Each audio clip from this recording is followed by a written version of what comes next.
আসসালামু আলাইকুম। কেমন আছেন আপনারা সবাই? আশা করি আল্লাহ পাকের অশেষ রহমতে সবাই অনেক ভালো আছেন এবং সুস্থ আছেন।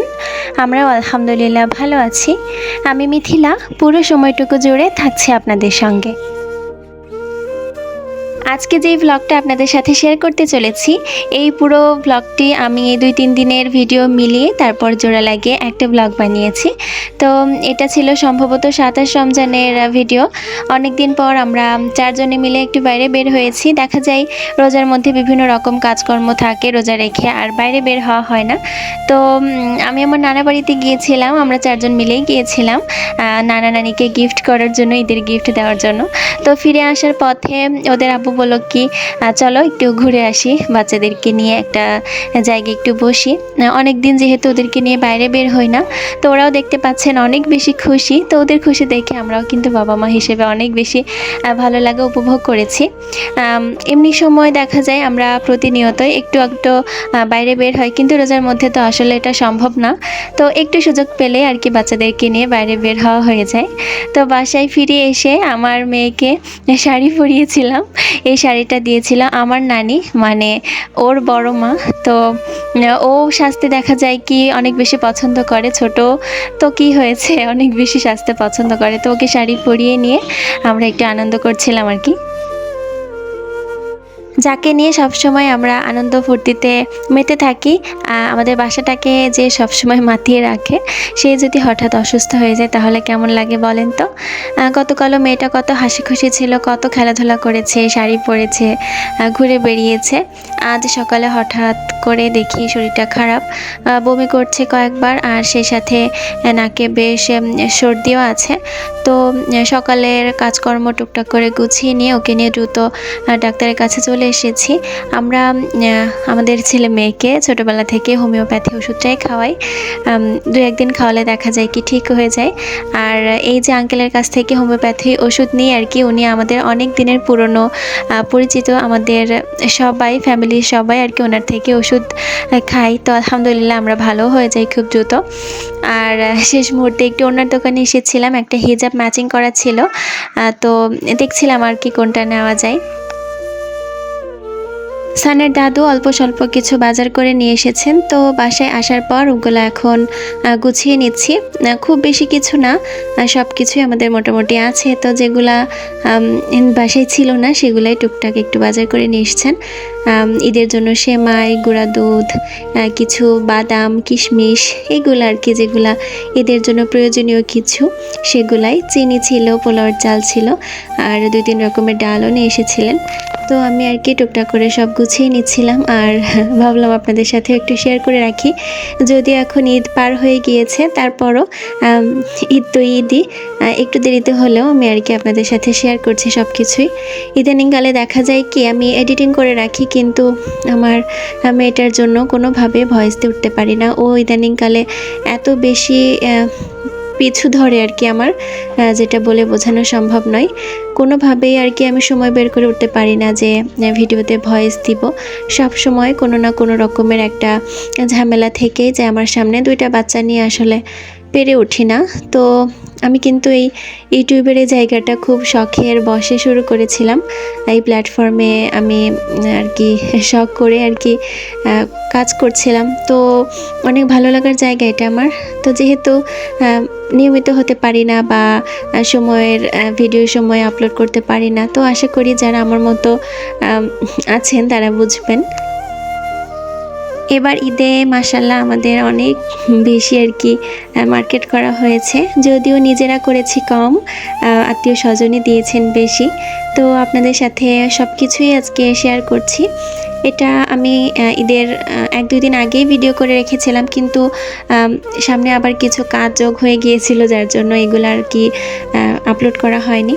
তো দেখতে পাচ্ছেন একদম সারি সারি সব কিছু গুছিয়ে রেখেছি, যা যা আর কি ঈদের জন্য কিনেছি বা আমাদেরকে গিফট করেছেন আমাদের আত্মীয় স্বজনেরা, সব কিছুই এখানে রেখেছি আর কি আপনাদের সাথে শেয়ার করার জন্য। তো ওই যে কিউট কিউট স্যান্ডেল, জামা কাপড়, আসলে এই জামা কাপড়ের মধ্য দিয়েই কিন্তু ঈদের আনন্দটা আমাদের প্রকাশ পায়। যে যার মতো পছন্দ অনুযায়ী কাপড় চোপড় কিনেন, এটা আর কি ঈদের ভালো লাগা। তো এই যে পাঞ্জাবি সেটটা এটা হচ্ছে আমার চাচি শাশুড়ি দিয়েছেন আমাদের সবাইকে, আমার সানকে, আমার সাফিয়াকে, ওদের আব্বুকে, আমাকে একটা শাড়ি, মানে সবাইকে একই রকমের ড্রেস উনি গিফট করেছেন। আমার শ্বশুর শাশুড়িকে, আমার দেবরকে, মানে সবাইকে, ফ্যামিলিতে যত সদস্য ছিলেন সবাইকে উনি এই সেম একই রকমের কাপড় দিয়েছেন আর কি, উনি কাস্টমাইজ করে বানিয়েছেন। তো অনেক সুন্দর ছিল ড্রেসগুলো, তো সেগুলো আর কি আপনাদের সাথে প্রথমে শেয়ার করে নিচ্ছি। এই যে আমার সুন্দর একটা শাড়ি দিয়েছেন, তো এটা এখনও পরা হয়নি, যদিও ব্লাউজ বানানো নেই, আর এখন তো সময়ও নেই ব্লাউজ বানানোর মতো। তো পরবর্তীতে যখন শাড়িটা পরবো আপনাদেরকে ইনশাল্লাহ যতটুকু সম্ভব দেখাবো। তো এটা হচ্ছে দিয়েছে সানের নানু, শার্ট, প্যান্ট আর একটা সানগ্লাস, সে সাথে আরও কিছু টুকটাক জিনিসপত্র আছে। আর এই যে স্যান্ডেলটা, এটা দিয়েছিলেন সানের দাদি। আমি আসলে ভাগীযোগে দুই বাসা থেকে বাচ্চাদের জন্য কাপড় কিনেছি। দাদা দাদি, নানা নানি সবাই তো চায় তাদের নাতিপুতিকে কাপড় চোপড় দেওয়ার জন্য ঈদের আগে বিশেষ করে। তো আমি ওদের দাদা বাড়ি থেকে নিয়েছি স্যান্ডেলের দিকটা, আর নানা বাড়ি থেকে নিয়েছি আর কি ড্রেসটা। এটা আসলে আমরা নিজেরাই ডিসিশন নিয়ে নিয়েছি, যেহেতু বাচ্চারা খুব দ্রুত বড় হয় আর কি, ওদের গ্রোথটা খুব দ্রুত হয়। তো জামা কাপড় দেখা যায় খুব বেশি কিনে রেখে দিলে ওভাবে পরাও হয় না, আবার খুব দ্রুত ছোট হয়ে যায়। এই জন্য আমি আর কি বাড়তি খরচ তাদেরকে করাইনি, যতটুকু আর কি দরকার ততটুকুই নিয়েছি। দিলেই তো হলো, ভালোবাসাটুকুই আসলে বড়, ভালোবেসে যে যাই যতটুকুই দেয় সেটাই আসলে অনেক বেশি। তো এই যে ফ্রকগুলো, এগুলা দিয়েছিল ওর নানু। আর এই যে সুন্দর আরেকটা ফ্রক, এটাও দিয়েছে আমার চাচি শাশুড়ি, মানে আমার মেয়ের ছোট দাদি। তো উনি নিজের শখ অনুযায়ী, পছন্দ অনুযায়ী জামা কাপড় ওর জন্য বানিয়ে বানিয়ে আর কি পাঠান। আর এই যে সুন্দর ব্যাগটাও ওর জন্য আর কি কাস্টমাইজ করে বানিয়ে দিয়েছেন, আর বলেছেন যে ওকে ঈদে যে যাই টাকা দেবে এই ব্যাগের মধ্যে যাতে রাখা হয়। তো আর কি সব কিছুই আপনাদেরকে দেখিয়ে দিচ্ছিলাম।